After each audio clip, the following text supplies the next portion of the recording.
What is social structure? As the name describes, it means that the basic arrangements in the society. Till date, there has been many accepted definitions of social structure. However, there also have been attempts by the scholars to define it in a more nuanced manner. So, among the renowned scholars, Herbert Spencer was the first to discuss about the social structure, but he sort of failed to define a very clear definition. And another effort was made by Durkheim, but a systematic definition of the term was still missing. So finally, Talcott Parson he came out with an organized definition in which he says that social structure is the term applied to the particular arrangement of the interrelated institutions, agencies, and social patterns, as well as the status and role which each person assumes in the group. So, despite of the absence of unanimity in the definition, one thing is very clear that social structure it refers to the external aspect of the society. Its various units are groups, associations, institutions, and organization. When humans relate themselves to each other, they establish a structural form. Different types of social structure. Talcott Parson has described a principal type of social structure. The classification of Talcott Parson was based on four social values: universalistic social values, particularistic social values, achieved social values, and ascribed social values. So let's understand what these different types of social structure mean. So the number one, the universalistic achievement pattern. It is a byproduct of combination of universal social values and achieved social values. Here the choice of goal by an individual must be in accordance with the universal values. So if a person has achieved that universal value, then it comes under the universalistic achievement pattern. The universalistic ascription pattern in this type of social structure, a strong emphasis will be given on the status of the individual rather than his or her specific achievement. So, value orientation in this type of social structure is dominated by the element of ascription.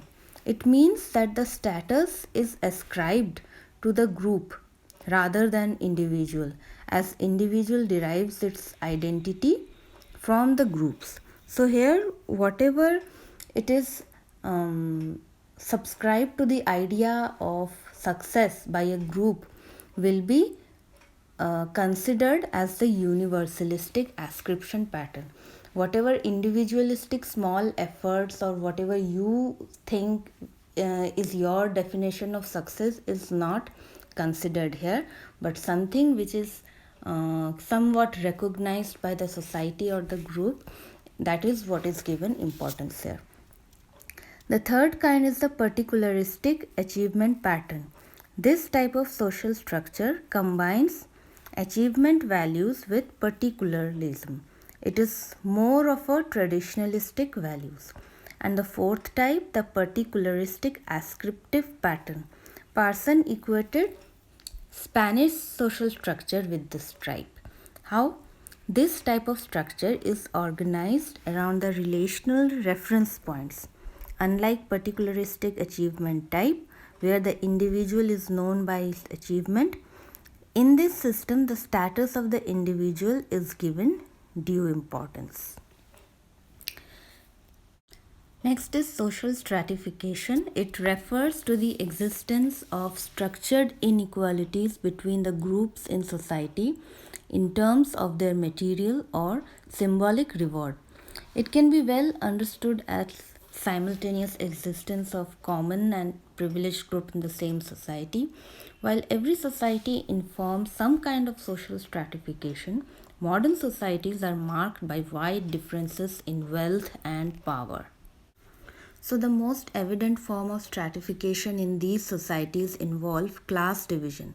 On the other hand, developing countries like India is characterized with caste, religion, tribe, and other forms of division. The first and foremost impact of stratification is the social exclusion.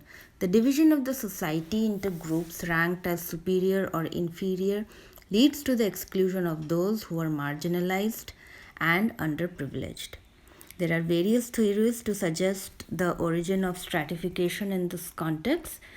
Some of the major ones are conflict theory, which was given by Karl Marx, and then the functionalist theory, which was proposed by Kingsley Davis, and there are others also.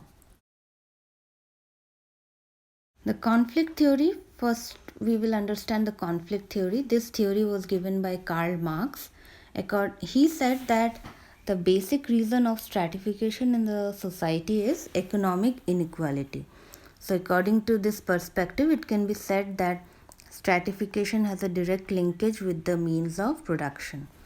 Marx also stated that in every society there exist two mutually conflicting classes, the classes of capitalist and the classes of the worker. Given their mutually exclusive interest, a conflict between the two is bound to happen. Capitalists with ownership of resources, they will always enjoy an upper hand in this conflict, while this led to stratification in the society with the emergence of a privileged class. And then there is functionalist theory proposed by Kingsley Davis. He had rejected the conflict theory and said that conflict may facilitate stratification. I mean, it can give some way to stratification, but it can't be considered as its mother. They attributed stratification mainly to the inherited individual values differences in environmental conditions. According to him, social stratification is universal and it came out of functional necessity of the society. The main functional necessity is the requirement faced by any society of placing individuals in the social structure.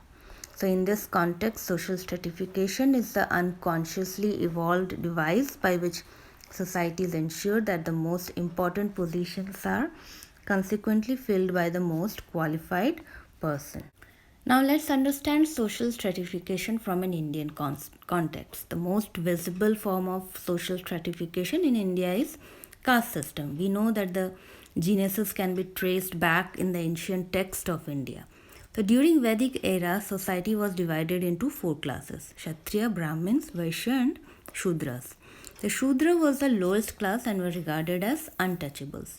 The system continued for so many years, and during 18th century, Gandhiji and Dr. Ambedkar worked for untouchables. Gandhiji termed them as Harijan. Despite the efforts made in this direction, the system prevailed in the society even after independence. Indian government officially recognized historically discriminated communities of India under the designation of scheduled caste and certain economically backward caste as the other backward caste or OBCs. So, recent trends have shown some dilution of caste based identities where we can see that there is a lot of intercaste marriages are happening in urban India.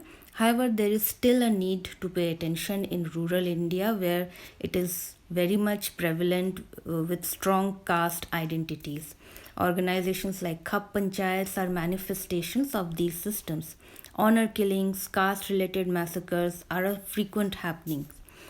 Government of India, by realizing the need, has come out with affirmative actions under which special provisions are made to safeguard the interest of vulnerable caste. However, an effective law and order machinery is still missing to provide security to these people against violence.